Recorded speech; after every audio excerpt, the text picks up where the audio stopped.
हिमाचल प्रदेश में भाजपा ने जारी की 6 प्रत्याशियों की सूची।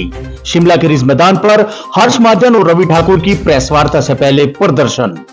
रवि को टिकट मिलते ही मारकंडा ने भाजपा पदाधिकारियों के साथ दिया सामूहिक इस्तीफा। नमस्कार, आज के बुलेटिन में मैं हूं आपके साथ अविरल जैन और आप देख रहे हैं हिमाचल की खास बुलेटिन। भाजपा ने जारी की 6 प्रत्याशियों की सूची, कांग्रेस के बागियों को दिए टिकट। भारतीय जनता पार्टी की केंद्रीय चुनाव समिति ने हिमाचल प्रदेश की 6 विधानसभा सीटों पर लोकसभा चुनाव के साथ होने वाले उपचुनाव के लिए प्रत्याशियों की घोषित कर दी है।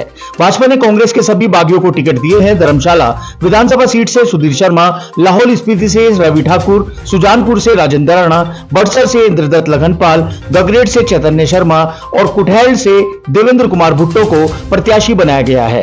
कांग्रेस के बागी विधायकों को भाजपा की ओर से टिकट दिए जाने पर सीएम सुक्खू ने कहा कि इससे साबित होता है कि भाजपा खरीद फरोख्त में लगी है।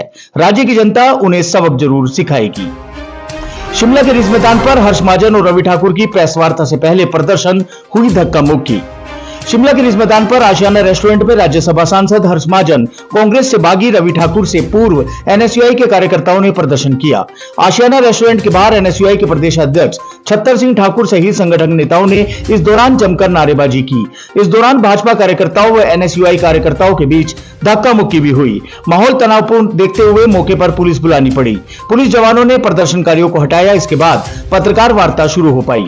जानकारी के अनुसार रिज मैदान पर एनएसयूआई का मुख्यमंत्री सुक्खू के जन्मदिन पर पहले से रक्तदान शिविर चल रहा था।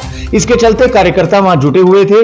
इसी दौरान रवि ठाकुर बाहर आशियाने के बाहर प्रेस बाइट कर रहे थे कि एनएसयूआई के कार्यकर्ता आशियाने के टेरिस पर चढ़ गए। प्रदेश की जनता से मेरा कमिटमेंट है, सीएम सुक्खू ने हिमाचल की कर दी भविष्यवाणी।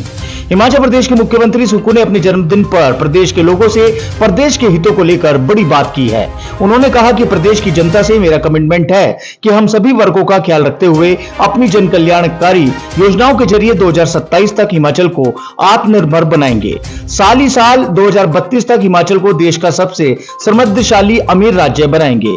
सीएम सुक्खू ने कहा कि अभी आपदा की चुनौती थी, अब राजनीतिक चुनौती आई है। जो कानून के दायरे में होता है उसका हम कानून के हिसाब से समाधान करते हैं।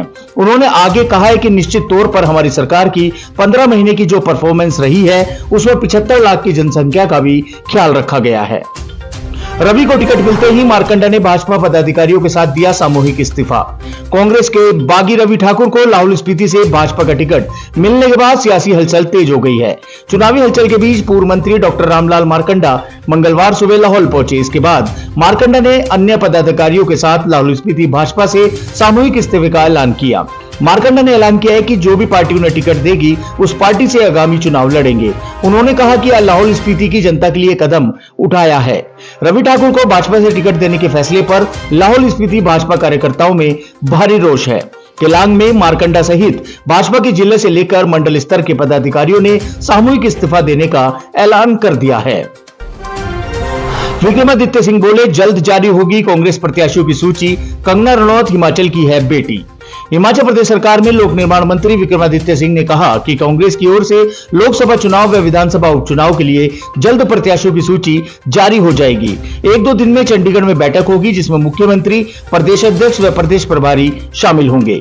विक्रमादित्य सिंह मंगलवार को प्रतिभा सिंह के साथ रामपुर में 4 दिवसीय फाग मेले के शुभारंभ पर पहुंचे। वहीं बागियों पर उन्होंने कहा कि जो गए हैं उनके लिए शुभकामनाएं हैं। नए परिवार में गए हैं लेकिन क्या उस परिवार में अपना घर बना पाएंगे, यह देखना दिलचस्प होगा। विक्रमादित्य सिंह ने कंगना रनौत के खिलाफ विवादित टिप्पणी में कहा कि कंगना हिमाचल की बेटी है और हम उनका अपमान नहीं जानते। सीएम सुक्खू ने समर्थकों के साथ मनाया जन्मदिन। बोले, हिमाचल को आत्मनिर्भर राज्य बनाना मेरा है सपना। हिमाचल प्रदेश के मुख्यमंत्री सुक्खू ने मंगलवार को सरकारी आवास ओकओवर में अपना जन्मदिन समर्थकों के साथ धूमधाम से मनाया।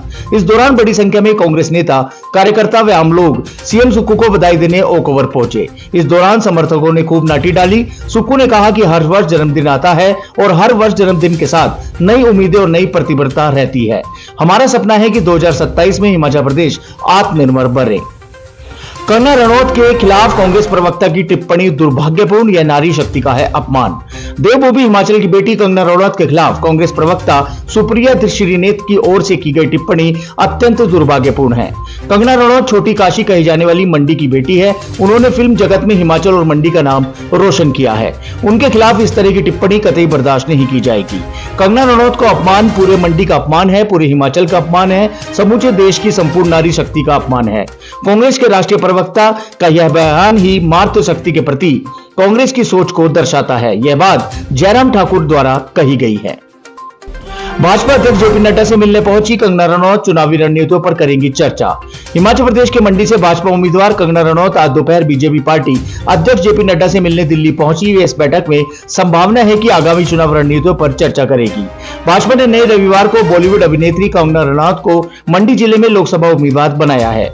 बॉलीवुड के क्वीन से विख्यात कंगना के अलावा भाजपा ने 5वीं लोकसभा उम्मीदवार सूची में 111 प्रत्याशियों के नाम की घोषणा की है। कंगना दिल्ली से 28 मार्च को वापस लौटेगी और चुनाव प्रचार अभियान की शुरुआत करेंगी। भाजपा में शामिल नेताओं ने सहप्रभारी संजय टंडन से की मुलाकात, राजनीतिक परिस्थितियों पर किया मंथन। भाजपा प्रदेश सहकारी संजय टंडन ने राजेंद्र राणा, के एल ठाकुर, रवि ठाकुर, इंद्रदत्त लखनपाल और होशियार सिंह से उनके चंडीगढ़ स्थित निवास में मुलाकात की और प्रदेश में वर्तमान राजनीतिक परिस्थितियों पर विस्तृत चर्चा की। संजय टंडन ने सभी का भारतीय जनता पार्टी परिवार में शामिल होने का स्वागत किया। संजय टंडन ने कहा कि वर्तमान कांग्रेस सरकार प्रदेश में बदला बदली की भावना से काम कर रही है।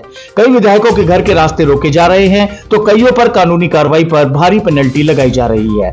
उन्होंने कहा कि इस प्रकार की राजनीतिक प्रदेश में कांग्रेस पार्टी की अहंकार को दर्शाती है। हिमाचल के कई भागों में 6 दिन मौसम खराब रहने के आसार। हिमाचल प्रदेश के कई भागों में पश्चिमी विक्षोभ की सक्रियता से मौसम में बदलाव के आसार हैं। मौसम विभाग केंद्र शिमला के अनुसार प्रदेश के कई भागों में आज से 6 दिनों तक मौसम खराब रहने की संभावना है। 28 से 31 मार्च तक मध्य और उच्च पर्वतीय स्थानों पर बारिश बर्फबारी की संभावना है। वहीं निचले और मैदानी भागों में बारिश के आसार हैं। इस दौरान कई स्थानों पर अंधड़ चलने और ओलावृष्टि के येलो अलर्ट भी जारी किया है।